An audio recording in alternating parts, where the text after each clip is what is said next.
আজ আমি ছানার তড়কা বানিয়ে দেখাবো। ভীষণ সুস্বাদু এই রেসিপিটি।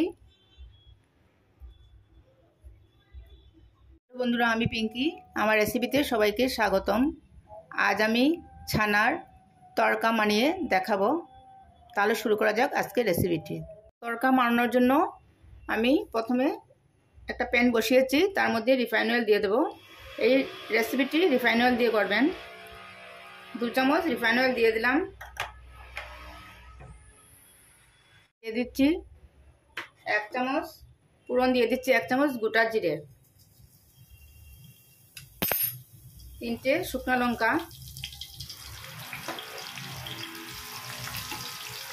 একদম কালো করবো না, ভেজে হালকা ভেজে নিচ্ছি।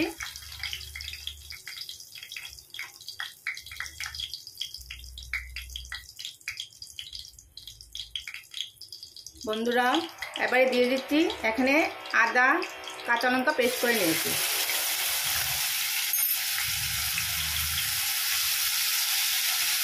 দুটো কাঁচা লঙ্কা, হাফ ইঞ্চি আদা একসঙ্গে পেস্ট করে নিয়েছি।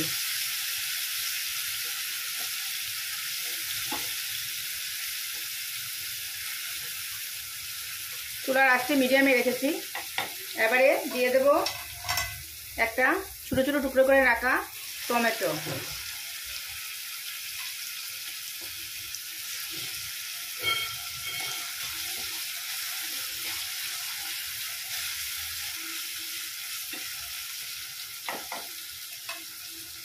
এবারে অল্প নুন দিয়ে দেবো, পরে আবার অ্যাড করব নুন, যাতে টমেটোটা সিদ্ধ হয়ে যায়।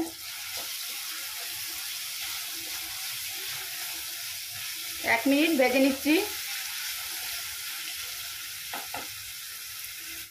এবারে আমি দিয়ে দিচ্ছি একটা ছোটো ছোটো টুকরো করে ক্যাপসিকাম।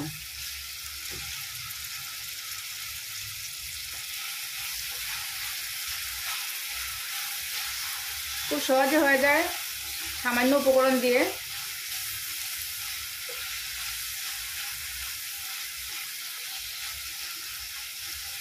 এবার আমি কয়েকটি মশলা অ্যাড করব। গুঁড়ো মশলা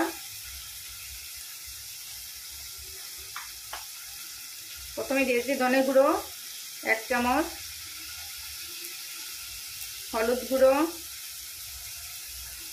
1 চামচ, লঙ্কার গুঁড়ো কালারের জন্য।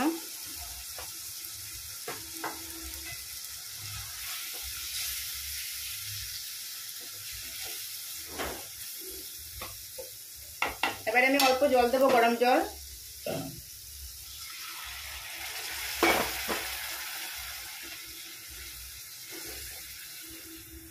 সিদ্ধ হয়ে যাবে, মশলাটা পুড়বেও না। এবারে ঢাকা দিয়ে দেব। বন্ধুরা, এবারে দিয়ে দেব 1 চামচ বেসন।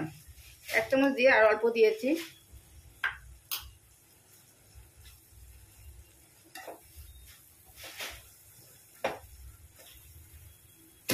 ভালোভাবে কষে নেব।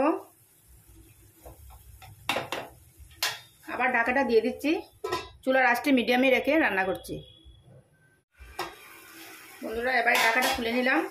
দেখেন আমার ভালোভাবে কষানো হয়ে গেছে। মশলা থেকে তেল বেরিয়ে এসছে, দেখেন। এবারে আমি জল অ্যাড করব। অবশ্যই গরম জল অ্যাড করবেন। আমি গরম জল দিয়ে দিচ্ছি।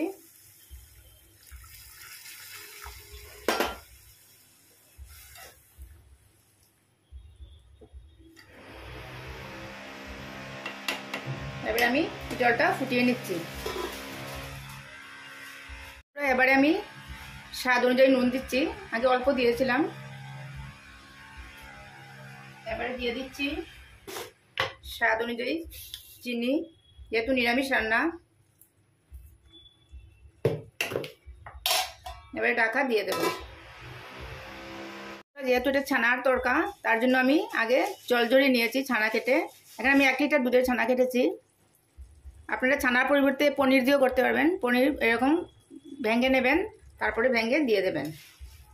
এবারে আমি দিয়ে দিচ্ছি ছানা।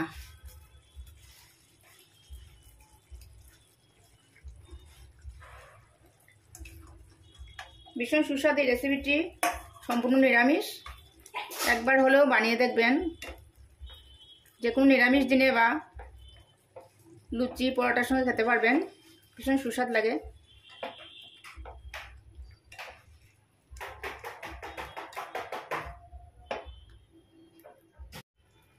এভাবে আমি 2 মিনিট ফুটিয়ে নিচ্ছি। ছানা দেওয়ার পর বেশিক্ষণ রাখতে হবে না, 2 মিনিট ফুটালি হয়ে যায়।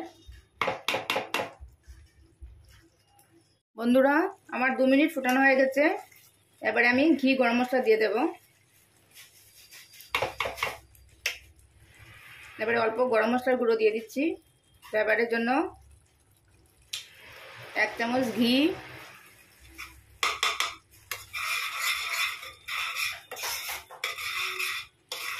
দেখলেন তো বন্ধুরা, খুব সহজে হয়ে গেল, খুব কম সময় লাগে। এবারে অল্প কসুরি মেথি দিয়ে দেব। কসুরি মেথি উপরের দিকে ছড়িয়ে দিচ্ছি। ভীষণ সুস্বাদু এই রেসিপিটি। আমার রান্নাটি একদম রেডি। এবারে আমি সার্ভ করব। 2 মিনিট স্ট্যান্ডিং টাইমে রেখে দেব, রেখে তারপর আমি সার্ভ করব। বন্ধুরা, আমি একটি প্লেটের মধ্যে সার্ভ করেছি। দেখেন কেমন হয়েছে আজকের রেসিপিটি। আজকের রেসিপিটি ভালো লাগলে লাইক কমেন্ট শেয়ার করবেন, আমার চ্যানেলটিকে সাবস্ক্রাইব করবেন। একবার করে দেখবেন, এভাবে খুব সুস্বাদু একটি রেসিপি।